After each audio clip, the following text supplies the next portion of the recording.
Hi hello नमस्कार. खटपटीचा अर्जुन प्रशांत तुमच्यासोबत आहे आणि आपल्या सर्वांना माहिती आहे संत ज्ञानेश्वरांची मुक्ताई हा खास सिनेमा आता 18 एप्रिल रोजी रिलीज होतो आहे आणि आपल्या सर्वांसाठी शक्यतो हे एक सरप्राईज असेल आणि मग आमच्यासाठी देखील हे सरप्राईज होतं.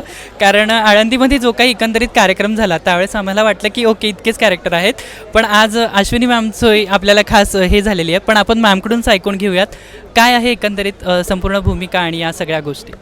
संत जनाबाईंची भूमिका या चित्रपटात मी साकारलेली आहे आणि अनुभव एकंदरीतच मनाला शांत करणारा आहे.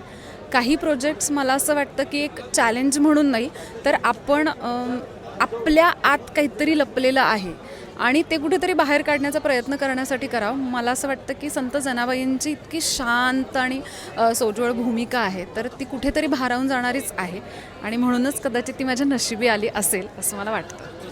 आता हे सगळं काही आम्हाला तर शॉकिंग आहेच, पण तुला काय वाटलं म्हणजे आज जे काही सगळ्यांना जे काही सरप्राईज मिळत आहेत तुझे काय एक्साइटमेंट होती आतल्या आत की कधी मी रिव्हील होते वगैरे असं काही होतं का? खरं तर हो, म्हणजे तुम्ही आज तर तुम्ही बघितलंच असेल की कॅरेक्टर्स आणि इतके कलाकार स्टेजवर होते की जागा पुरत नव्हती.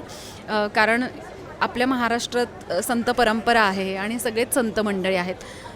तुम्हाला प्रत्येक संतांचं दर्शन या चित्रपटात घडणार आहे आणि मला असं वाटतं की सबंध महाराष्ट्र हा पुन्हा एकदा म्हणजे वारी नाही आहे पण एक वारीचाच एक काळ आणि तसा अनुभव घेणार आहे हा चित्रपट बघताना आणि एक मन शांत करून आणि आपल्या संतांना बघून मंत्रमुग्ध होतील.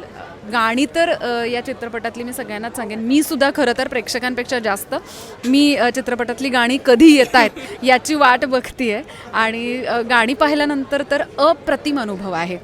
यावर्षी वारीमध्ये या चित्रपटातलीच गाणी वाजतील याची मला खात्री आहे. येस, मग प्रेक्षकांना मॅम तुम्ही काय सांगाल? 18 एप्रिलला हा सिनेमा चित्रपटगृहात येतो आहे आणि मी सगळ्यांनाच विनंती करेन की आपली संत परंपरा ही जाणून घेण्याची फार मोठी संधी आहे आणि ती दिग्पल सरांनी आपल्या सगळ्यांनाच दिलेली आहे. हे शिवधनुष्य आहे जे त्यांनी पेललेलं आहे, इतका छान ट्रेलर झालेला आहे.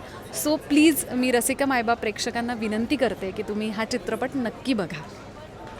तर नक्की हा सिनेमा आपण बघायला विसरायचा नाही आहे आणि आपल्यासमोर हे खास सरप्राईज देखील आलं आहे. तो अश्विनी ताईंसाठी सुद्धा आपण हा सिनेमा बघायला नक्कीच जायचं आहे. थँक्यू.